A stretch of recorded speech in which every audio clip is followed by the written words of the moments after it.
भारतीय reserve bank के governor Shaktikanta Das ने बुधवार को ऐलान किया कि रेपो रेट पर 50,000 करोड़ रुपए के ऑन टैप लिक्विडिटी का विंडो 31 मार्च 2020 तक खुला रहेगा।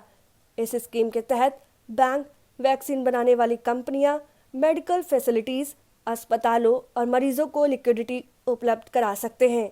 इससे पहले उन्होंने कहा कि कोविड-19 की दूसरी लहर के प्रसार को देखते हुए व्यापक और त्वरित कदम उठाए जाने की जरूरत है।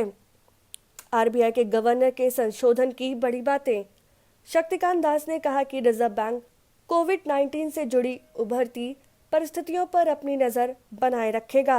उन्होंने कहा कि केंद्रीय बैंक दूसरी लहर से प्रभावित देश के नागरिकों, बिजनेस इकाइयों और संस्थाओं के लिए यथासंभव कदम उठाना जारी रखेगा।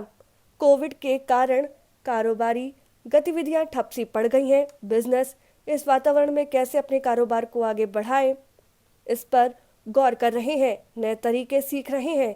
जनवरी से मार्च के बीच कंजप्शन बढ़ा है, साथ ही बिजली की खपत में भी तेजी आई है। इंडियन रेलवेज के माल भाड़े में बढ़ोतरी हुई है। पीएमआई अप्रैल में 55.5 पर पहुंच गया, जो मार्च से बढ़ा है। सीपीआई बढ़ा है, जो मार्च में 5.5% हो गया। फरवरी में यह कम था। आरबीआई गवर्नर ने कहा, दाल, दलहन, तिलहन और दूसरे जरूरी सामान के रेट में बढ़ोतरी हुई है। ऐसा कोविड के कारण सप्लाई चेन की सीरीज टूटने से हुआ है। उन्होंने कहा, भारत का एक्सपोर्ट मार्च में काफी बढ़ा है। भारत सरकार के आंकड़ों की माने तो अप्रैल में यह तेजी से बढ़ा है। दास ने कहा कि बाजार से सरकार सिक्योरिटी की काफी अच्छा रिस्पांस मिला है। आरबीआई इस टेम्पो को आगे भी बढ़ाने की सोच रहा है ताकि मुनाफे को भुनाया जा सके। आरबीआई गवर्नर शक्तिकांत दास ने कहा कि मानसून की स्थिति अच्छी रहने वाली है। आईएमडी की माने तो मानसून ग्रामीण और शहरों की जरूरत को पूरा करने में सफल रहेगा। इससे महंगाई की दर में कमी आएगी। Good morning, Namaskar. I have a few announcements to make, and they are as follows. I would request your patience. As the financial year 2020-21, the year of the pandemic, was drawing to a close, the Indian economy was advantageously poised relative to the peers. India was at the foothills of a strong recovery, having regained positive growth, but more importantly, having flattened the infections curve. In a few weeks since then, the situation has altered drastically. Today, India is fighting a ferocious rise in infections and mortalities. New mutant strains have emerged, causing severe strains on healthcare and medical facilities, vaccine supplies, and frontline health personnel. The fresh crisis is still unfolding. India has mounted a valiant defense domestically and globally to ramp up vaccines and medical support and save lives. Simultaneously, shoring up livelihoods and restoring normalcy in access to workplaces, education and incomes become an imperative. As in the recent past, the Reserve Bank will continue to monitor the emerging situation and deploy all resources and instruments at its command in the service of the nation, especially for our citizens, business entities and institutions beleaguered by the second wave. The devastating speed with which the virus affects different regions of the country has to be matched by swift-footed and wide-ranging actions that are calibrated, sequenced and well-timed, so as to reach out to various sections of society and business, right down to the smallest and the most vulnerable. While doing so, our admiration and gratitude goes out to the brave citizens of our nation, to our doctors, healthcare and medical staff, police and law enforcement agencies, and to other authorities who battle the second surge selflessly and tirelessly and have been at the front line for more than a year now. Their services to our nations are now needed more than ever. The Quarantine facilities of the Reserve Bank of India continue to operate with more than 250 RBI personnel and service providers away from their homes to ensure continuity of various segments of financial markets and RBI operations. Since the pandemic began, I have on several occasions expressed my genuine faith in India's resilience and capacity to overcome all odds. To quote Mahatma Gandhi, "My faith is brightest in the midst of impenetrable darkness." And these are very inspirational words, not just for us in RBI, but I think everyone in this country. Over a year now, we have struggled to free ourselves from the pandemic's deadly grip. Between mid-September and February, as a country, we did manage to lower infections at a time when the rest of the world was reeling under the malevolent surges of the virus. This time around, we have to marshal our resources and fight it again with renewed vigor, ignited by the determination to overcome and to return to normalcy and sound health.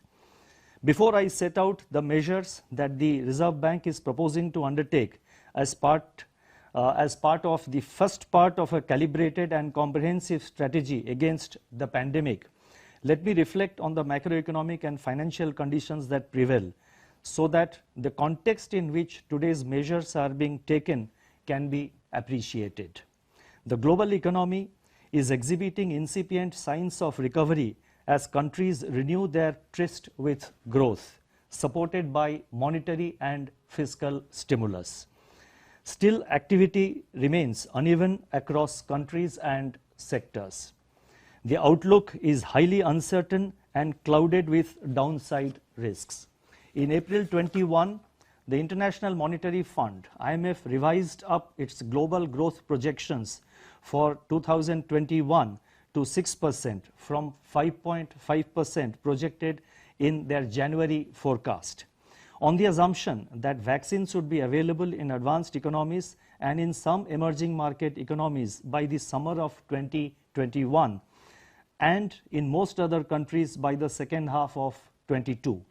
World merchandise trade maintained its recent uptrend, growing by 5.4% in February 21 on a year-on-year basis. Consumer price inflation, CPI inflation, remains benign for major advanced economies. However, in a few EMEs, it persists above targets on account of firming global food and commodity prices. Global financial markets regained buoyancy in April on vaccine optimism after bouts of volatility in February and March, followed by corrections. Moving to domestic developments, aggregate supply conditions are underpinned by the resilience of the agriculture sector. The record food grains production and buffer stocks in 2020-21 provide food security and support to other sectors of the economy in the form of rural demand, employment and agricultural inputs and supplies, including for exports. The forecast of a normal monsoon by the Indian Meteorological Department, IMD, is expected to sustain rural demand and overall output in 21-22, while also having soothing impact on inflation pressures. Aggregate demand conditions, particularly in contact-intensive services, are likely to see a temporary dip, depending on how the COVID situation unfolds. With restrictions and containment measures being localized and targeted, businesses and households are learning to adapt. And this is something which has been very well noticed over the last year. Even with local containment measures, businesses, small businesses, and the big businesses, big and small and medium, I think everybody has learned how to survive and how to do business in an environment of containment, in an environment when there are physical restrictions, or rather restrictions on physical movement. With restrictions and containment measures being localized and targeted, that's what I was alluding to. With restrictions and containment measures being localized and targeted, businesses and households are learning to adopt.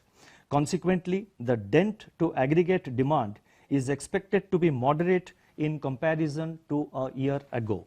Reports suggest that the disruption in manufacturing units so far is minimal.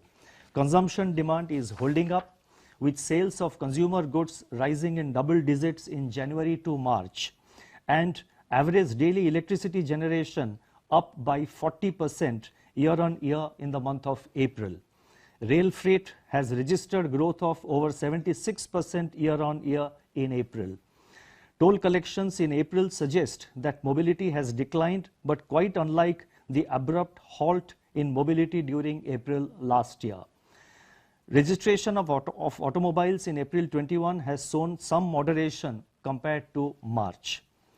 The tractor segment, however, continues its robust pace. The Purchasing Managers Index, that is PMI for manufacturing, continues in expansion mode at 55.5 in April compared to 55.4 in the preceding month, that is March. Overall, the high-frequency indicators are emitting mixed signals.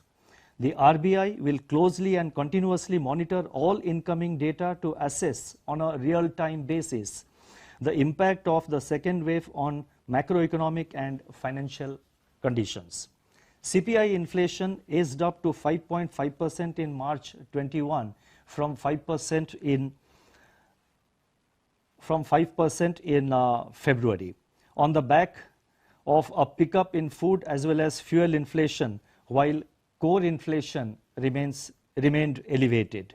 High-frequency food prices data for April 21 from the Department of Consumer Affairs, Government of India, suggests further softening of prices of cereals and key vegetables, while price pressures in pulses and edible oils remain. Price of petrol and diesel registered some moderation in April.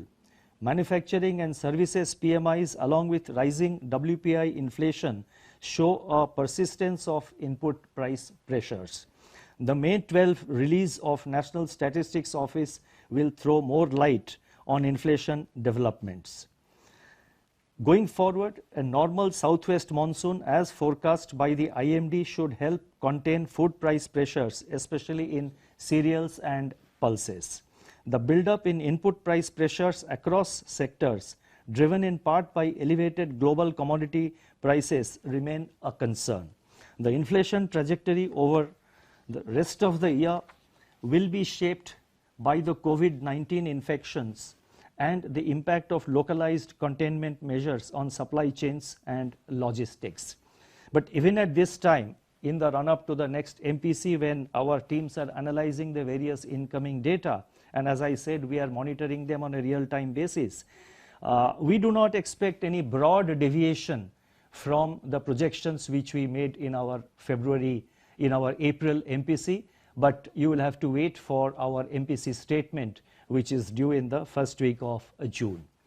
In the external sector, India's merchandise exports and imports rose sharply in March of this year. For the year 2020-21 as a whole, the merchandise trade deficit shrank to $98.6 billion from $161 billion a year ago. Preliminary data released by the Ministry of Commerce and Industry, Government of India, indicate that India's merchandise exports and imports continue to witness broad-based robust growth performance even in April 21. The current account balance, which had been recording surplus from January 2020 through September 2020, flipped and turned into slender deficit of 0.2% of GDP in third quarter of 2021. Foreign exchange reserves were at $588 billion on 30th April 21. This gives us the confidence to deal with global spillovers. Domestic financial conditions remained easy on abundant surplus system liquidity. The average daily net liquidity absorption under the Liquidity Adjustment Facility, that is LAF, was at rupees 5.8 lakh crore in April 21. The first auction of GSAP 1.0 conducted on 15th April 21 for a notified amount of rupees 25,000 crores elicited an enthusiastic response. as reflected in the bid cover ratio of 4.1. GSAP has generated softening bias in GSEC yields, which has continued since then. And as I have explained in the MPC statement, the GSAP is contributing to softening of GSEC yields, which in turn contributes to softening of the corporate bond yields and the private sector borrowing in the market. Given this positive response from the market, it has been decided that the second purchase of government securities for an aggregate amount of rupees 35,000 crore, I repeat, for an aggregate amount of rupees 35,000 crore under GSAP 1.0 will be conducted on 20th May, that is in about 2 weeks from now. With system liquidity assured, the RBI is now focusing on increasingly channelizing its liquidity operations to support growth impulses, especially at the grassroots level. Now I turn to the additional measures that we have proposed.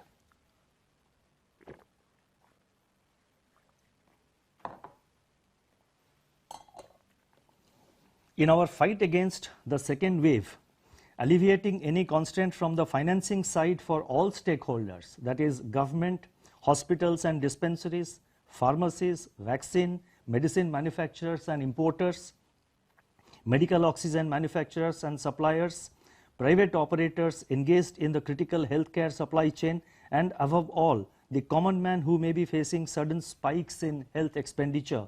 All these require a comprehensive, targeted policy response. Small businesses and financial entities at the grassroots level are bearing the biggest brunt of the second wave of infections. Against this backdrop, and based on our continuing assessment of macroeconomic situation and financial market conditions, we propose to take further measures, which now I will enumerate. The first measure relates to term liquidity facility of rupees 50,000 crore to ease access to emergency health services. To boost provision of immediate liquidity for ramping up COVID-related healthcare infrastructure and services in the country, an on-tap liquidity window of rupees 50,000 crores, rupees 50,000 crore with tenor of up to 3 years at the repo rate is being opened till March 31st, 2022, that is March 31st of next year. Under the scheme, banks can provide fresh lending support to a wide ranging of entities, including vaccine manufacturers, importers and suppliers of vaccine and priority medical devices, hospitals and dispensaries, pathology labs, manufacturers and suppliers of oxygen and ventilators, importers of vaccine and COVID-related drugs, logistics firms, and also patients for treatment. Banks are being incentivized for quick delivery of credit under the scheme through extension of priority sector classification to such lending, and this facility will be available up to 31st March next year, that is 31st March of 2022. These loans will continue to be classified under priority sector till repayment or maturity, whichever is earlier. Banks may deliver these loans to borrowers directly or through intermediary financial entities regulated by the Reserve Bank of India. Banks are expected to create a COVID loan book under the scheme. By way of an additional incentive, such banks will be eligible to park their surplus liquidity up to the size of COVID loan book with the RBI under the reverse repo window at a rate which is 25 basis points lower than the repo rate, or termed in a different way, that is explained in a different way, 40 basis points higher than the reverse repo rate. So this is an additional incentive that is being given to the extent that they are using this window and they are lending, and to the extent that is available in their COVID loan book which they are going to create. Whatever is the loan disbursed under that window, equivalent amount they can put it in reverse repo at a rate which is 40 bips higher than the normal reverse repo rate which prevails today. Second measure, the next measure relates to special long-term repo operations, SLTRO for small finance banks, SFBs. Small finance banks have been playing a prominent role by acting as a conduit for last mile supply of credit to individuals and small businesses. To provide further support to small business units, micro and small industries and other unorganized sector entities who are adversely affected during the current wave of the pandemic, it has been decided to conduct special 3-year long-term repo operations, that is 3-year SLTRO of rupees 10,000 crore at repo rate for the small finance banks to be deployed for fresh lending of up to rupees 10 lakh per borrower. This facility will be available till 31st October 21. Next measure relates to lending by small finance banks, that is SFBs, for on-lending to SFBs for on-lending to MFIs to be classified as priority sector lending. At present, as you would be aware, lending by small finance banks to microfinance institutions for on-lending is not reckoned for the purpose of priority sector lending classification. In view of the fresh challenges brought on by the pandemic and to address the emergent liquidity position of the smaller MFIs, SFBs are now being permitted to reckon fresh lending to smaller MFIs with asset size of up to rupees 500 crore for on-lending to individual borrowers as priority sector lending. This facility will be available up to 31st March 22. Next announcement relates to credit to MSME entrepreneurs. With a view to incentivize credit flow to micro, small and medium enterprises, that is MSME borrowers, in February 2021, the scheduled commercial banks were allowed to deduct credit disbursed to new MSME borrowers from their net time and demand liabilities, that is NDTL, for calculation of their cash reserve ratio, CRR. In order to further incentivize inclusion of unbanked MSMEs into the banking system, this exemption, which is currently available for exposures of up to 25 lakh and for credit disbursed up to fortnight ending 1st October 21, is being extended till 31st December 21. The next measure relates to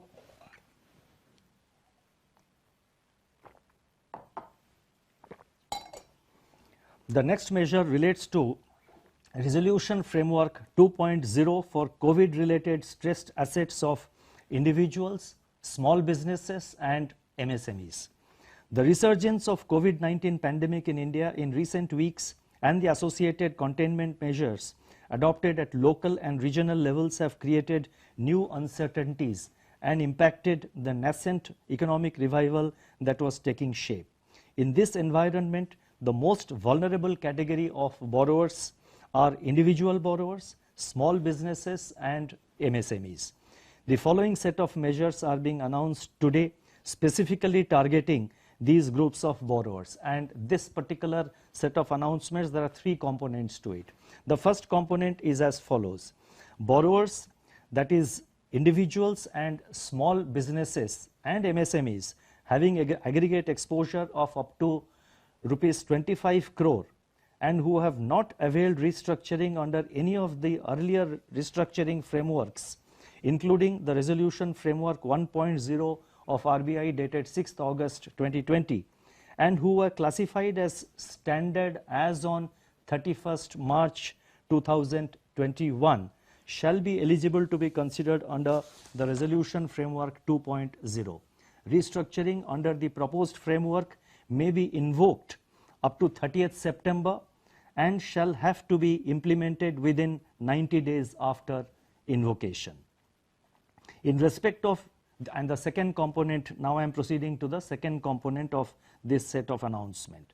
In respect of individual borrowers and small businesses who have availed restructuring of their loans under the Resolution Framework 1.0, where the resolution plan permitted moratorium of less than 2 years, lending institutions are being permitted to use this window to modify such plans to the extent of increasing the period of moratorium and or extending the residual tenure up to a total of 2 years. Other conditions will continue to remain the same. And the third component relates to small businesses and MSMEs which were restructured earlier, and this measure is intended to ease their working capital accommodation and the working capital availability for small businesses and MSMEs. And the announcement is as follows. In respect of small businesses and MSMEs restructured earlier, lending institutions are being permitted as a one-time measure to review the working capital sanction limits based on a reassessment of the working capital cycle, margins, etc. The next announcement relates to rationalization of compliance to KYC requirements. Taking forward the initiative of the RBI for enhancing customer convenience, it has been decided to rationalize certain components of the extant KYC norms. These include A. Extending the scope to video KYC known as video-based customer identification process, that is VSIP, for a new category of customers such as proprietorship firms, authorized signatories and beneficial owners of legal entities, and for periodic updation of KYC. B. Conversion of limited KYC accounts opened on the basis of Aadhaar eKYC authentication in non-face-to-face mode to fully KYC compliant accounts. C. Enabling the use of KYC identifier of centralized KYC registry for VSIP and submission of electronic documents including identity documents issued through DigiLocker as identity proof. And D. Introduction of more customer-friendly options including use of digital channels for the purpose of periodic updation of KYC details of customers. And further, keeping in view the COVID-related restrictions in various parts of the country, regulated entities,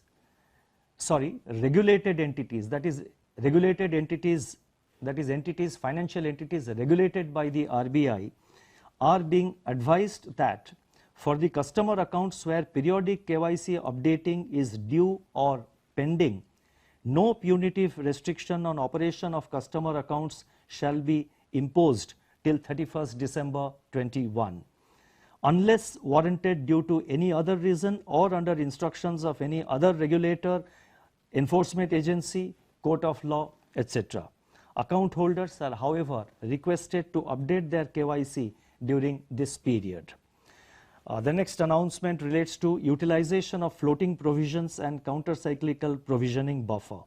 In order to mitigate the pandemic-related stress on banks and as a measure to enable capital conservation, banks are being allowed to utilize 100% of floating provisions or counter-cyclical provisioning buffer held by them as on 31st December 2020 for making specific provisions for non-performing assets with prior approval of their respective boards. Such utilization is permitted with immediate effect and up to 31st March 2022. The final announcement is relates to relaxation in overdraft facility for state governments. To enable the state governments to better manage their fiscal situation in terms of their cash flows and market borrowing, certain relaxations are being permitted with regard to availment of overdraft facilities.